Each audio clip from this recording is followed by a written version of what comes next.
வணக்கம். நான் கிராண்ட்மா பேசுகிறேன். எல்லோரும் மறக்காமல் சப்ஸ்கிரைப் பண்ணிடுங்க.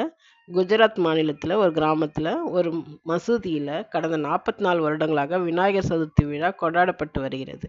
அதை பற்றி தான் இன்றைக்கி நான் பேச போகிறேன்.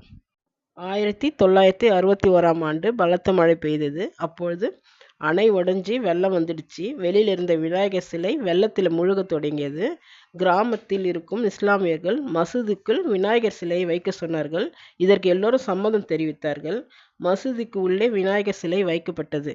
பிறகு 1980இல் நியூ கணேஷ் மண்டல் தொடங்கப்பட்டது. அன்றிலிருந்து கடந்த 44 ஆண்டுகளாக விநாயகர் சதுர்த்தியை இந்துக்களும் இஸ்லாமியர்களும் சேர்ந்து கொண்டாடி வருகிறோம்னு அந்த மசூதியோட நிர்வாகி சொல்கிறாரு. மசூதியிலேயே விநாயகர் சிலை வச்சு விநாயகர் சதுர்த்தியை இஸ்லாமியர்களும் இந்துக்களும் ஒற்றுமையாக கொண்டாடுறதை பார்க்கும்போது மதத்தால் வேறுபட்டாலும் நம்ம எல்லாரும் ஒன்றுன்னு நிரூபிச்சிருக்காங்க அந்த ஒரு இஸ்லாமியர்களும் இந்துக்களும்.